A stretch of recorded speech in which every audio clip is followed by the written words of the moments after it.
Hello and welcome to the Fat Dad Fishing Show.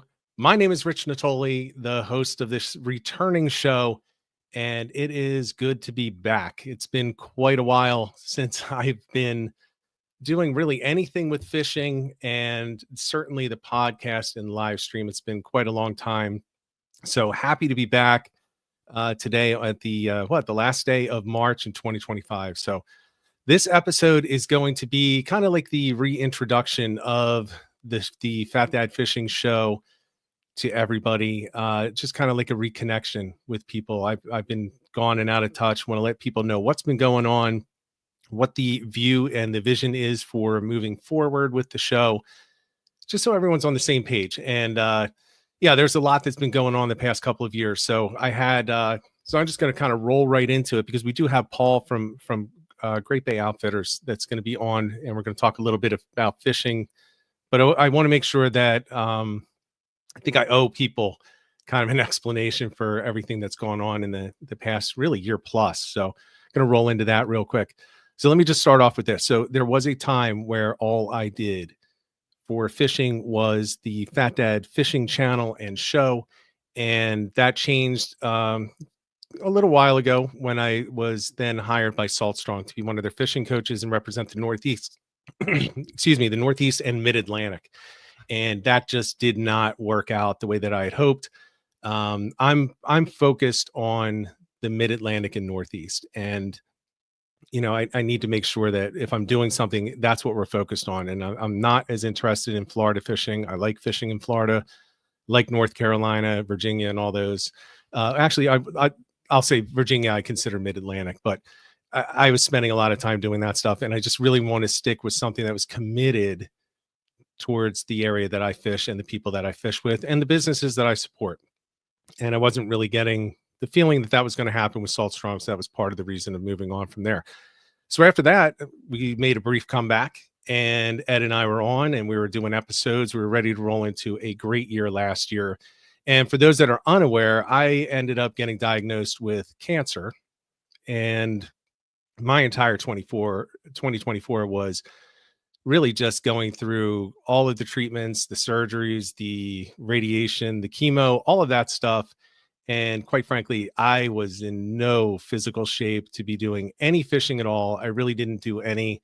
There were a couple times where I stood on the bank of the Chesapeake and tossed a line, but it was not really fishing. It was just to kind of pretend I was fishing. So wasn't doing really any of that. And then on top of all of that, when I joined Salt Strong, I went self-employed.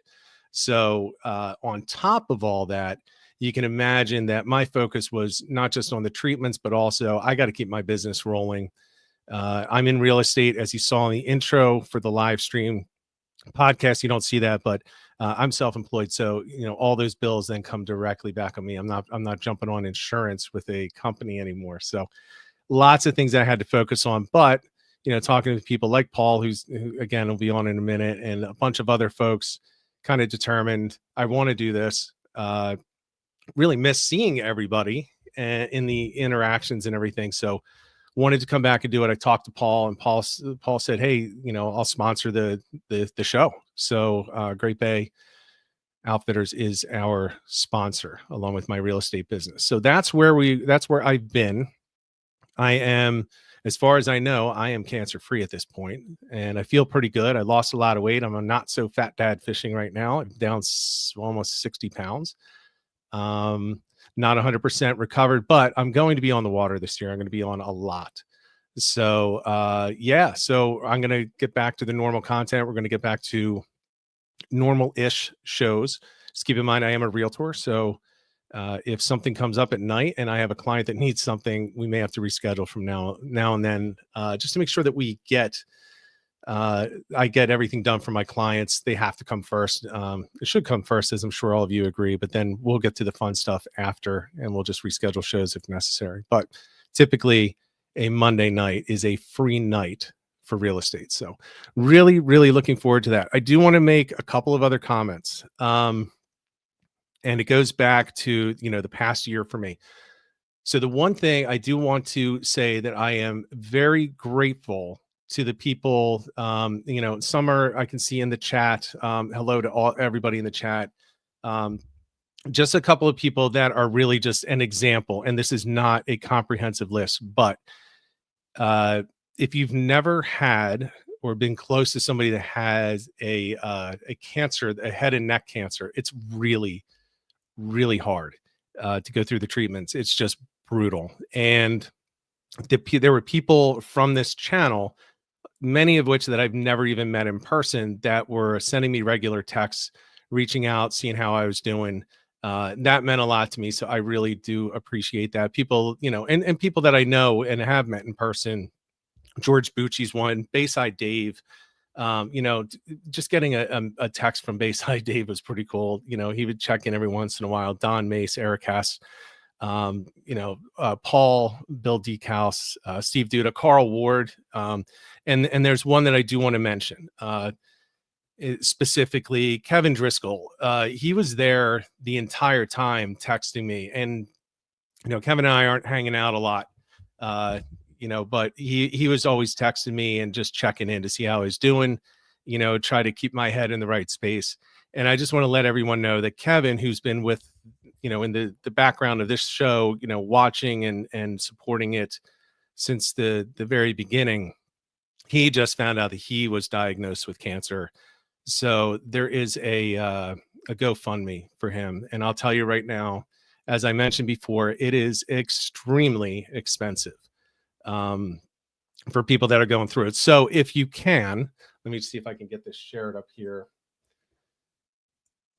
If you can, here's the information on the screen. So he does have a Give, Send, Go that you can donate to. So he has a stage 3 pancreatic cancer. So he's got a tough road ahead of him. If you want to contribute, please contribute to Kevin. Just a great guy, and he was one of the ones that was really key. There were some really tough times, and getting a text from him just at a random time was just really helpful. So part of the community here, and yeah. So if you can, if you're not in that season of life where you can donate to people for things like this, totally understand, then don't do it. But if you pass them on the street or online or something, check in with him to see how he's doing. But he's a good representation of exactly what has been what really helped me and what I think this community is all about. It's like a lot of close people in here. I see Heaven and Ellen in the chat, and she's been awesome the whole time. Everything through. Even before I was sick and out. Just some great people in here, Crabbing and Fishing, Rob Woodmeyer, all those guys, Lunchbox in there. I mean, see him on the water and it just makes my day. So wanted to mention all that. If you want to give any donations for Kevin, it's givesendgo.com/Kevin Driscoll. And you can see the spelling of his name on the screen. And I'll just add a link later into the YouTube so that you can go in there and just click a link if you want to go do that. So just wanted to go through all that and thank everybody for being here. I'm going to bring on real quick. I'm going to bring on Paul, and I'm just going to tell you, I am in the middle of a big storm right now. So hopefully we're going to be able to hear Paul, see Paul, and all that stuff. We had some troubles backstage. If not, I'll just kind of persevere without him, but I want to bring him on so that we can talk about what's coming up for the channel and what's coming up for his shop. So with that being said, Paul, welcome. It's good to see you.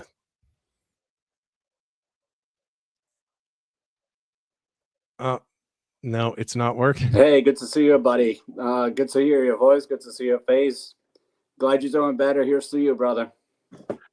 Thank you. So we've got a really long delay. So everybody that's live, he's gonna hear this a little bit after. So there's a big delay there. I'm gonna try one thing to see if I can clean it up to get it to go a little bit faster for him. But I don't think it's going to work. Try to speed up the stream. Right now, it's sounding perfect. It was choppy before, but it sounds pretty good right now.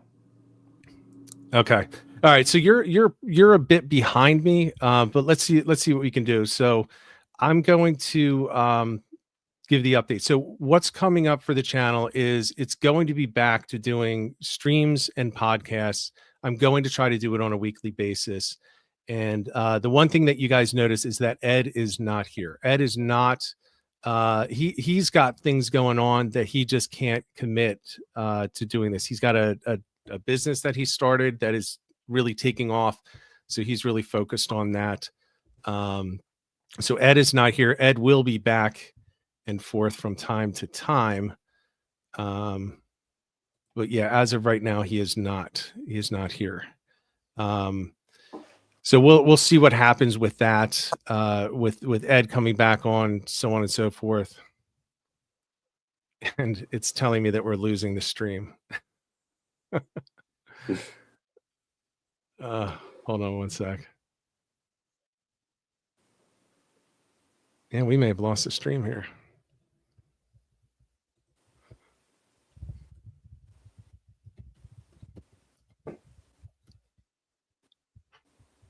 Well, how's it sound to you, Paul? Are we in real time now? Yeah, I mean, I hear you perfectly clear, and I don't see a delay. Yeah. So now we're perfect.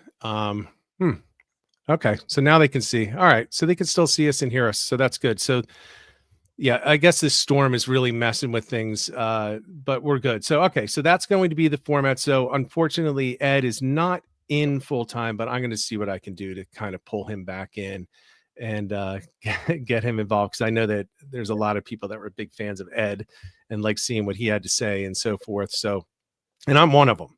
So, he turned out to be one of my really close friends that we met through this. So we're going to do that. We're going to be flexible in the schedule. I'm going to try to do 7:30 on Mondays, and we're going to go back to just kind of the guest topics. And, that kind of rolls into tonight. So we're going to do an abbreviated stream tonight, Paul, but you're sponsoring the channel at this point and the show.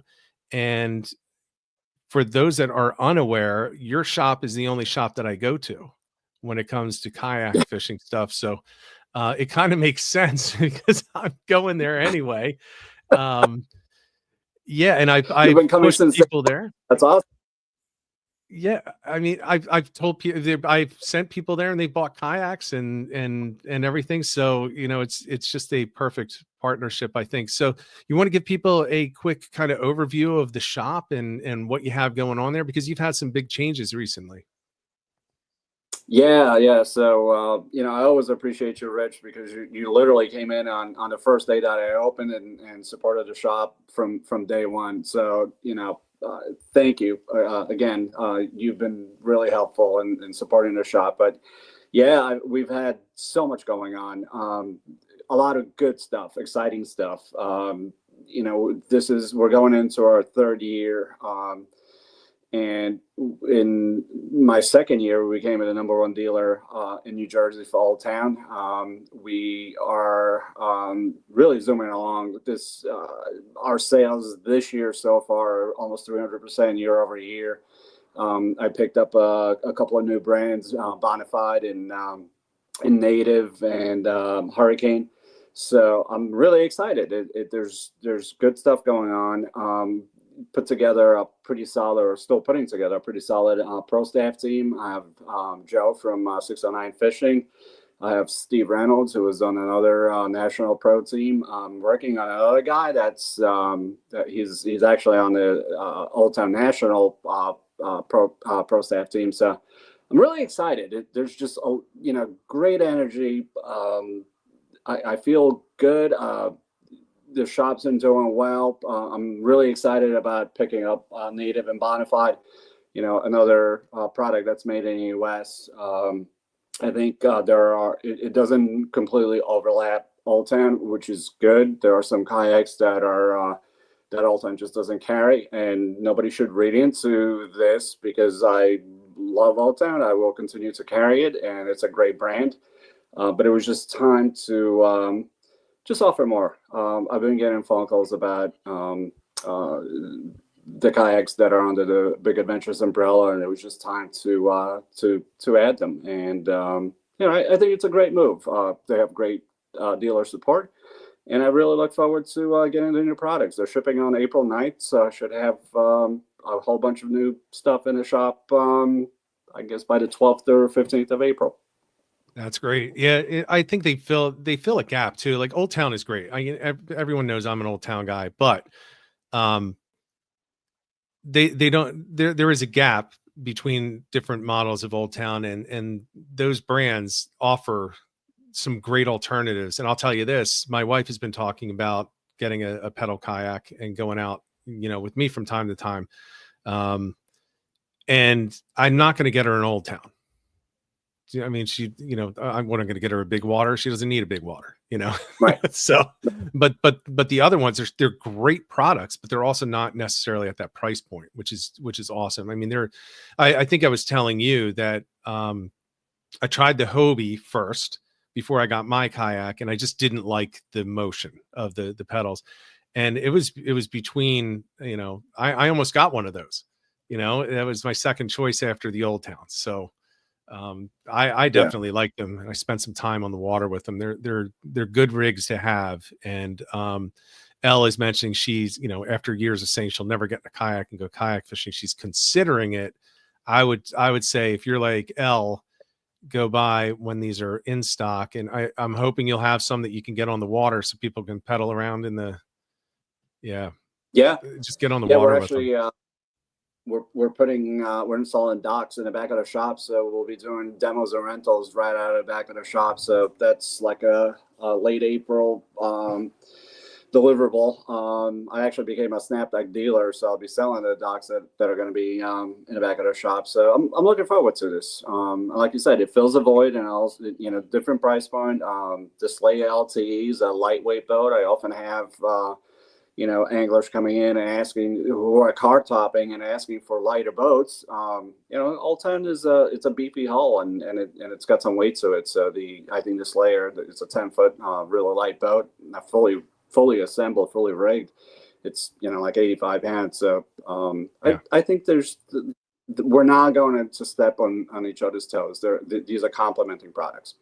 They definitely are. And as somebody who put a big water off the top, down the hood, and across the hood of a Altima before, it's not fun when that happens.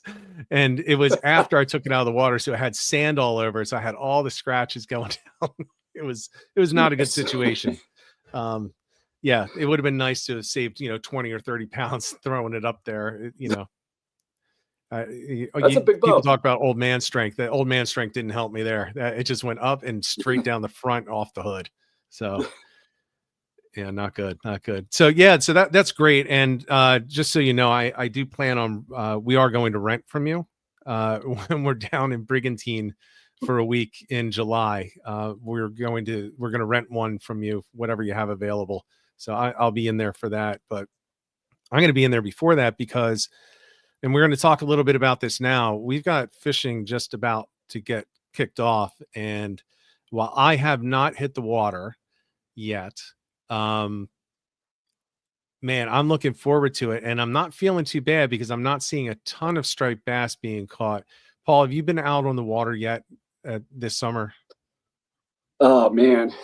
So the short answer is no.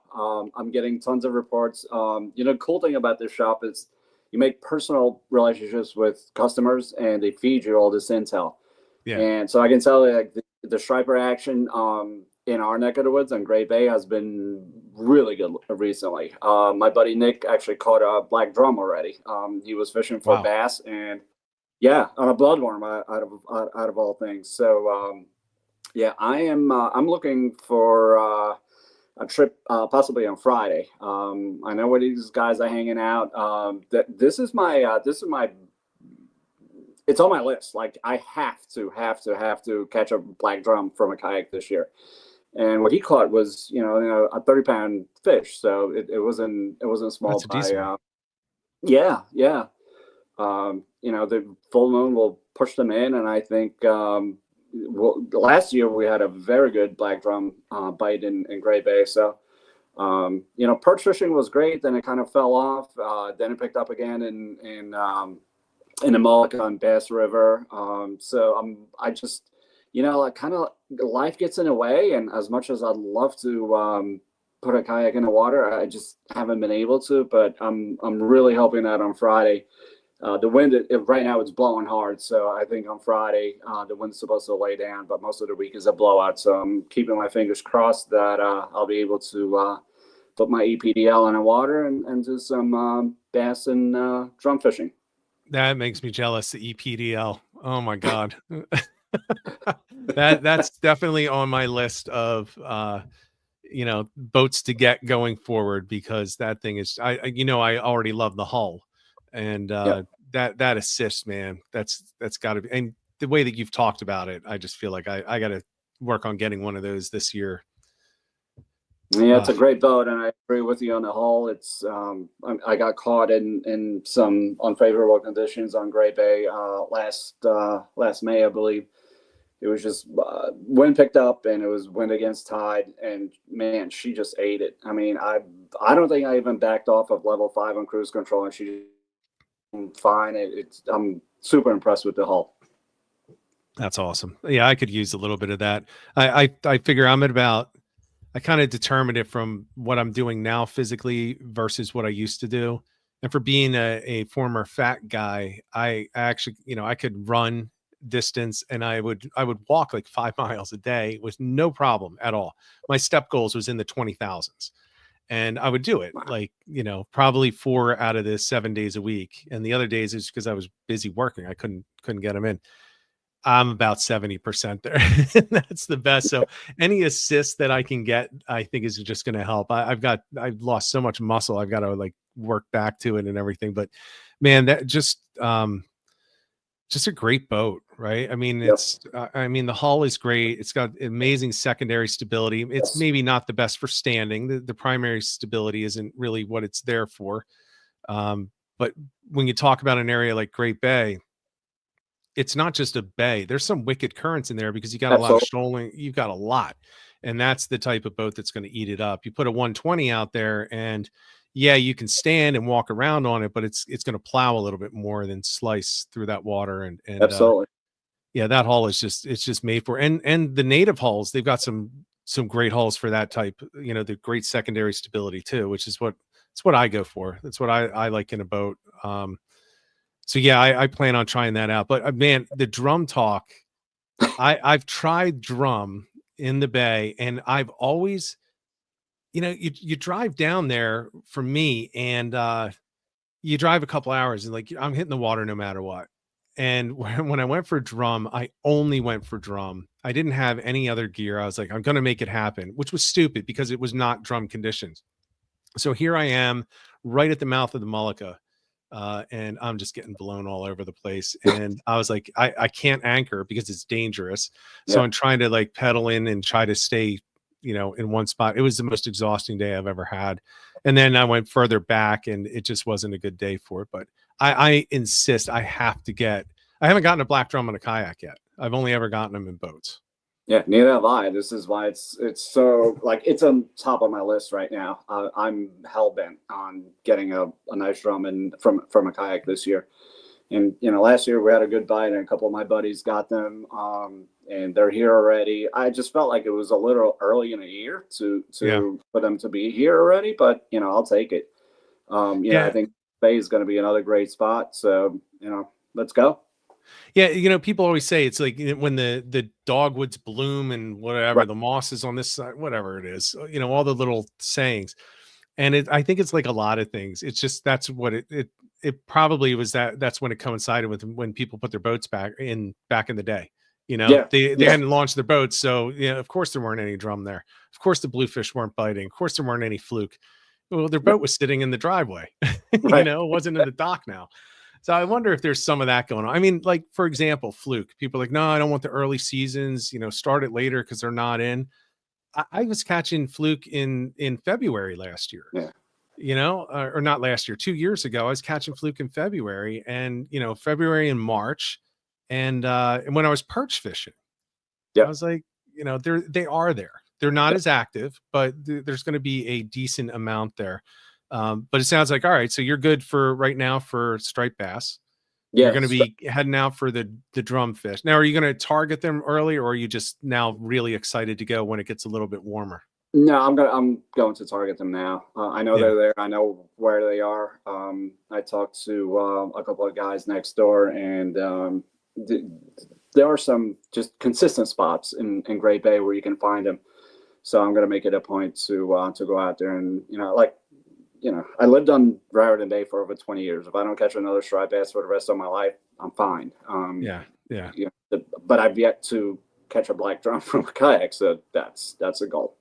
Yeah. All right. And then are you going to swing directly into fluke, or are you going to try to swing directly into sheep's head? So great question. Joe from 609 Fishing and I have been kind of discussing this, and I think they show up earlier than people think. Yep. So yeah, you may be out there for an entire session waiting for that one bite. But if I can catch them earlier than when I've been catching them over the last 3 years, I'd be happy. I'm going to try to target them earlier this year. I like flounder, but flounder is kind of like what I do in between tides when I'm targeting sheep's head. So yeah, Gotcha. I can't get over. I mean, I'm after flounder whenever I can, and actually, it's the sheep's head that I do when the tide slack. It starts to get closer to slack. That's when I switch to sheep's head. When the guys that I'm with have been sheep's head the whole time, and then they switch off, and do fluke sure. for a little bit when they get bored. I don't have the patience, man, for the sheep's head. I love it. I love catching them. I caught some double digit, but it's amazing. I just go crazy just pounding up against those pilings, and maybe I should do more sod banks and things like that, but up against a bridge, it just stresses me out, you Yeah, know. bank fishing is an art in and of itself, and I'll be honest, Yeah. I'm not great at it. I can hold structure pretty well under bridges and pilings, and the EPDL helps. Definitely helps a little bit. So I'll put the drive on a low setting, and it just offsets the speed of the current, so it helps. Yeah. Uh, but yeah, I mean, I talked to Cove, and he's pretty good at catching sheep's head and the whole sod band thing. It's just that's a different ball game that I've not mastered. Yeah. Well, yeah. And I've seen people that have gotten pretty good at it. Mike Warrener is one. I don't know if you've ever met Mike. He's pretty good with the sod bank sheep's head. Um, I don't know that Quad really does the sod banks often. He's more of like Yeah, the skip. markers. Yep. Yeah. Yeah. What about tog? Are you going to be hitting any backwater tog? Yeah. I mean, gosh, like when I think about my fishing right now, I think 80% of it is tog and sheep's head. Like I've just Yeah. really forsaken the striped bass thing. I'm kind of light on flounder. I love togging still. So if I'm not in my kayak, I'm on my boat and fishing out front. I love structure fishing. I love finding structure just as much as I like fishing it. So um, I have a couple of new kayaks in a shop that are within easy range of the pieces that I have marked out front, and outside of the Lurag Inlet. So I'm hoping that this year I'm going to leave my boat at the marina more often and just try fishing those pieces for my kayak. Gotcha. Yeah. Well, that'll be fun. Have you ever thought about doing a mothership trip with your boat? You Take the know, kayak off? it's so funny because we were just talking about this. There were a couple of guys at Scott's today, and like huge offshore tuna fishermen, and like, yeah, Yeah. there was this guy. He had a 70-foot Viking, and he would bring kayaks out and jig for big eye tuna. I'm like, all right, this guy's nuts, but I like it. So, Yeah. yeah, it would be kind of funny. We talked about doing that, and the captains will do it. Yeah, It's just you need a. It's not just any boat that can go for tuna fishing, because to put 3 or 4 or 5 13 to 16-foot kayaks on a boat sure. without damaging the boat or the kayaks is not easy. Yeah, But once you're out there and you get launched, they just get on the radio and they just drive around, give you more bait, check right. on you every once in a while, and just, make sure you don't get lost out in the middle of, 50 miles offshore. That's something that I definitely want to do. We got close to it.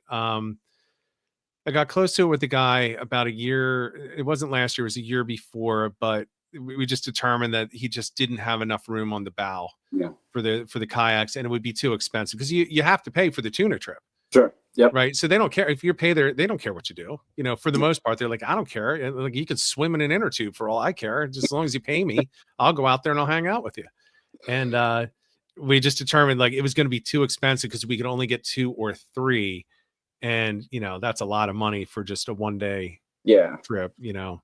But if you guys see like an idiot towing, 4 Old Town kayaks through, literally again, like it's probably me. Well, you got those docks now. Like, why don't you just take some out, just tow them offshore? Yeah, exactly. Yeah, we'll just put them all on the docks, and we'll have a party out there. We'll just have we'll anchor the docks out there, and we'll just use that as a launch point. Yeah, we'll hire somebody to just watch your boat.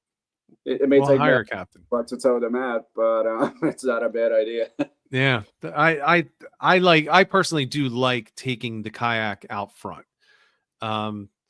And I have fun doing it. It is stressful because I do not like launching on beaches. I just don't, because I know my skill level and I can do it, but I also know that I probably have a 50-50 shot of dumping it on the way in. The way out, I'm pretty good, but the way in, especially, a big water, it's got good stability until you have something run up behind it. And it's like the perfect length just to bury the nose. Yeah. So I run inlets, and that is, it takes you got to be a little bit off, right, to run some of these inlets, like Epseekin Inlet. It's fine when you run it and you're going with the tide, but sometimes you're coming in with the tide and you got these big boats and you got this wicked current, and it can be really tough and really stressful. So a lot of our inlets are just nasty, Epseekin, Little Egg, Manasquan. It's tough. I pick my days. I'm not a hero. I know my limits. I know my how experienced I am, and I know when I'm over my head. The nice thing in Gray Bay is I can launch from the end of Seven Bridges Road, and the inlets. It's less than 2 miles away, and I have pieces marked 3/4 of a mile from the beach. So. But I'm not a hero. I don't surf launch. Like I said, I know my place. I know my limits, and that's what I stick to, and that's what I try to pass on to my customers, especially people who are just getting into the sport. You want to have a good experience. You don't want to dump and be upset that you lost $1,000 of tackle somewhere. Right. Yeah. And I've lost tackle. I dumped once. And then I've just lost, a rod and reel because I reached behind to put it in the rod holder and miss. Well, I did that. This is the most ridiculous thing. I did that in a sound down in Cape May Courthouse. I was about 15 feet from where I launched. The water was about 3 feet deep. I could not find it. I sat there looking through the wall. I was like, where the hell is this thing? I could not find. I'm going in circles. There's a little kid on the just tossing a line with a hook, a weighted hook. I was like, I don't know what this kid's doing. He's not going to catch anything. It's just all rocks. There's no fish right here. And I told him, I said, look, I just dropped a $250 rig down here. Just cast like somewhere around where I am and just drag the bottom with that big treble hook, and you'll have a free rod and reel. I got back at the end of the day. He's still there. He didn't catch it. Oh, wow. He and his father tried forever, and they saw me drop it. They saw where I dropped it, and they couldn't find it. Yeah. Yeah. So that's me. That's my luck. I had a similar incident in earlier this year. I took my daughter, was home from college, perch fishing at a marina, and one of my rods rolled into the water. And I didn't tell Ed this, but this was a rod that Ed built for me for. So, well, it happens. I was out there with a treble hook for an hour, dragging the bottom, couldn't find it. My buddy Bob Penvin goes out there with a kayak. First cast, snags a rod and calls me. He's like, "Dude, I have your rod." So there was a Stratic and a rod that was built by Captain that I got back a month and a half later. And I kid you not, I rinsed off the reel, and the damn thing was as smooth as it came out of the box. This is why I love Shimano. Yeah. Well, I mean, Stratics are just great. Their Stratics are now what, Vanford? Yeah. Oh, well, the Vanford I just picked up too. Oh my gosh, what a nice reel. Yeah. They're just too expensive for me, right? Yeah. You know, Especially when you drop them in the water. yeah, I mean, I just get so stupid when I'm on the water with my gear. You know, I'll pull in a fish and I'll just start like feeding the rod to the side. Next thing I know, I'm looking in and the reel's totally underwater. I'm like, what the hell are you doing, Rich? Luckily, that's a $40 reel Yeah. because it's going to seize no matter what I do. So I use a lot of 40 and 100, and I'll go up to about 180 on a reel for a kayak, and that's about it because I know I'm just going to destroy it. Yeah. Yeah, but Stratix, my favorite reel. First of all, I'm a pen guy. I love pen. And people can make fun of pen all they want, but it's part of it is probably because that's what I was brought up using, right? There's real heavy old school ones. But man, the smoothest reel I ever had was a Stratix CI. I loved that thing. And I still have it. It's not smooth anymore, but it's also like, I don't know, 20 plus years old. And I used to use that on my kayak when I first started kayak fishing. And that was just an old, it wasn't the first kayak I had, but one of the ones down the road. It was a Malibu 2. So it was a tandem Yeah. ocean Yep. kayak Malibu. So it was just a sit on top that was always filled with water. And that thing just sat in the water because I put it under my legs so it wouldn't fall over. But yeah, that thing lasted, like you said. I mean, it still works. Yeah. It's just not as smooth, you know, all those years. Yeah. Great reels. I love them. I've had good luck with Shimano's. Yeah, I had a Daiwa Ballistic, two of them that kind of crapped out in the same season, and parts availability was an issue. They're sitting at Grumpy's a year later, like no parts. Yeah, I have Daiwa. I can't stand it because you can never get parts. Right, it's a You problem. never can get them, and that's one good thing about Pen. You can always get parts. Yeah. You know, the Pen may not last as long as some of those, but man, it is. It drives me crazy when you can't get parts. These people spend a lot of money on these Yeah. reels, and they're nice when they're working, but when they're not, they're just down. I have They're just down. $250 reels that I haven't seen in over a year because there are no parts. Yeah, I mean, what's the point? At that point, it just becomes that's a corporate problem. That's corporate not caring, waiting for you to Absolutely. buy a new reel. Yeah, I got a lot of things to say on that topic. I don't need any of that in my life. So what reels do you carry? I'm a top shelf Shimano dealer, so I carry Shimano's.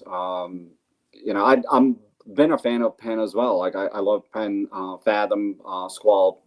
Yeah. You know, those low profile bait casters are really cool. I just started playing around with a lot of different Shimano reels. You know, the lightweight, the Vanford is super lightweight. I paired it with a nice Shimano rod. I'm actually going lighter this year. So I have a buddy of mine who's sheepshead. He's a really good stick, and he uses like ultralights for sheepshead with, you know, fast action. So I've been typically like a medium heavy guy, and this year I picked up a pair of medium light rods with extra fast action. I'm gonna give those a shot. So I'm a creature of habit to a fault. Like once I like zero in on something, I just keep doing it over and over and over again, and I probably should be experimenting more. So, but I love that Vanford that I picked up. It's super smooth and super light. It's just a perfect, and the rod is, you know, it's got a short butt, so you're not knocking into the seat or your PFD. Yep. So, I'm really looking forward to trying out the setup for sheep.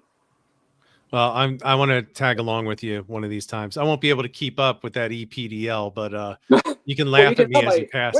I have like a whole bunch of EPDLs right now. Let's go. Yeah, we'll get out there on the now. Yeah, because then I'm going to buy it when I get back, and then I'm not going to be able to come home. I'm not going to be able to come home. Let me sell a couple more houses, guys. Refer some business to me so I can get this EPDL soon. Yeah, please. Come on, I got to get one of these things. Man, yep. I'll give my wife my big water, and then of course we know how that goes. Then she'll end up owning the EPDL, and I'll still be in the big water. Yeah, man. All right. Well, look, so we wanted to keep this to a shorter one. Paul, thank you for coming on. I'm really looking forward to this. I'm looking forward to getting things going as we had them before. We'll see what we can do to get Ed back on from time to time, because I know people are gonna want to see him in here, including myself. And me too. Yeah, but thank you for coming on. Thank you for sponsoring the show going forward. Greatly appreciate it. Everyone, thanks for coming out. We're going to work on some guests, trying to get everything back up and running. There are definitely guests that have already said, hey, if and when you come back, just give me a call. So, there are people that I'm going to be reaching out to, some of the regulars from before that everybody just loves. I'm going to keep the same approach that I had before. This is not about getting new people or big YouTubers or whatever. We're looking for people that are like us, people that have a passion for fishing, people that are part of the community. So people like George Bucci, Mahalik, Heaven and L, Bayside Dave, all of these guys that have been on Halkias, guys that we just like, people that we just like having a good time with and we connect with. So that's what we're going to be doing. Going forward, Joe for 609, once he gets some time in his schedule back, he'll be coming back on too. But yeah, so I'm going to work on that. I'm going to put a poll out on social media because I want to double check the time that works for people for this live stream. Either 7:30 or 8 Monday seems like it was a good time in the past. And I just want to make sure that we're all on the same page going forward, because if we're going to do this, I want to do it right. So, Paul, thank you again for coming on. Yeah, we'll be hitting the water soon. Everyone, thanks for tuning in. Greatly appreciate it. And if I can remember, yeah. So until next time, everyone, get out there, get on the water, and get some tight lines.